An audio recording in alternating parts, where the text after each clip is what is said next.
Petit bouquin que je viens d'acheter là qui s'appelle le guide du community management de Samuel Belkia. Voilà, je vous conseille de le lire, il est vraiment pas mal. C'est un format assez court et il permet vraiment de comprendre, je dirais, vraiment les généralités, de sortir un petit peu de toutes ces données techniques qu'on va vous donner sur les réseaux sociaux. Très bon bouquin à lire. Salut à tous, c'est Julien, de nouveau pour des vidéos consacrées au métier de community manager aussi aux réseaux sociaux. N'hésitez pas donc à vous abonner donc à ma chaîne YouTube, je vous explique de façon très concrète mon métier sur Paris que je fais donc en agence web et je vous donne des conseils pour réussir sur les différents réseaux sociaux que vous allez appréhender.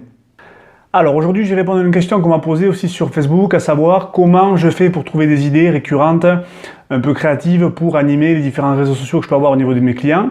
Donc on va répondre à cette question. Je vais vous donner pour moi 3 clés qui sont fondamentales pour réussir dans vraiment ce projet et avoir une régularité certaine. Allez, c'est parti. Alors, premier élément qui est vraiment super important, c'est quand vous commencez donc à établir différentes présences sur les réseaux sociaux.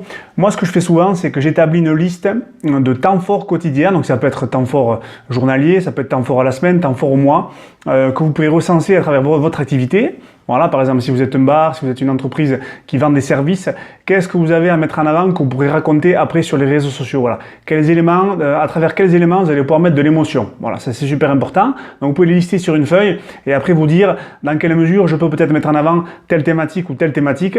Et après, moi ce que je donne souvent comme conseil, c'est concentrez-vous peut-être au début sur une ou deux thématiques un peu récurrentes et essayez justement de construire à travers ça du storytelling pour générer des conversations autour de vos différentes communautés. Voilà, donc première chose à faire, établir une liste de vos temps forts. Alors, ça, bien sûr, on l'a vu sur le premier point, on n'est plus sur des contenus froids. Froid, ça veut dire que c'est des thématiques que vous allez pouvoir étirer sur du long terme et que vous allez pouvoir faire vivre plusieurs fois. Voilà, donc c'est ce qu'on appelle, c'est des notions aussi où on met beaucoup de storytelling pour raconter une histoire et mettre en avant ce qu'on peut faire. Deuxième point, pour moi aussi, qui est super important, c'est aussi la possibilité de se renseigner sur les différents temps forts de votre actualité, les différents temps forts de votre secteur. Voilà, donc ça, vous avez des outils qui sont disponibles sur les réseaux sociaux, donc ça permet de pouvoir réagir.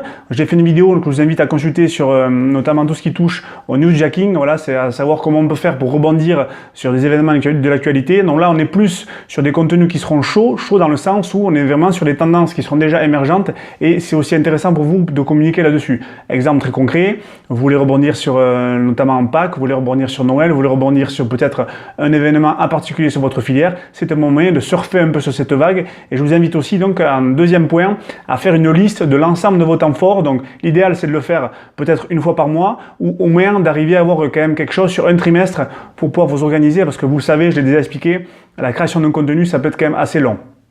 Troisième point, moi que je fais beaucoup aussi, c'est je fais vraiment du benchmark dans le sens où je regarde ce que font les concurrents. Faut pas croire que vous allez avoir des idées vraiment qui seront révolutionnaires. Bon, le premier conseil que je donne souvent à mes clients et que j'applique moi aussi de façon personnelle, c'est que je regarde ce qui marche chez les autres. Voilà.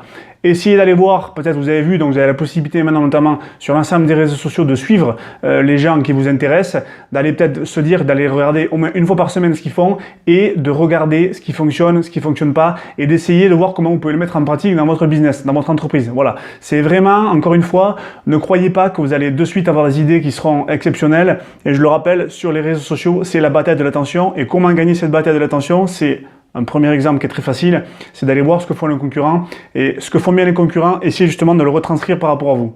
Alors vous avez bien sûr un outil aussi très puissant par rapport à ça, c'est Twitter, qui notamment, si vous suivez, donc je vous invite à suivre notamment Twitter France, le compte Twitter, ils mettent tous les mois un récapitulatif des meilleures actions d'annonceurs et d'entreprises sur Twitter. Voilà, via notamment des campagnes de publicité et via aussi des campagnes un petit peu de notoriété pour générer des interactions. Donc ce sont des bons exemples qui sont plutôt quand même grand public, mais qui vous permettent aussi de comprendre, je dirais, les codes et les usages des différents réseaux sociaux. Donc je vous invite à vous abonner donc au compte Twitter France ou si vous n'êtes pas sur Twitter, à peut-être carrément vous faire un compte Twitter pour suivre aussi ce qui se fait dessus.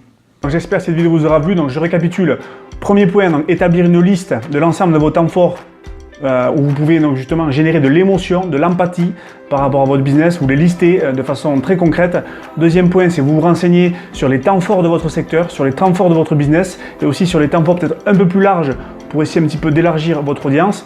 Et le troisième point, vous allez voir ce que font vos concurrents. Voilà, vous allez vraiment vous renseigner sur ce qui marche, ce qui ne fonctionne pas, et pour gagner du temps, parce que je le répète, les réseaux sociaux c'est un marathon et vous gagnerez du temps par rapport à ça. Voilà, j'espère que cette vidéo vous aura plu. N'hésitez pas, donc je le répète, à vous abonner donc à ma chaîne YouTube, à me suivre aussi sur Facebook. Je raconte de façon très simple, de façon très pratique mon métier qui est quand même assez nouveau, il faut se le dire, et je vous donne des exemples très concrets pour réussir sur les réseaux sociaux. Allez, salut, ciao!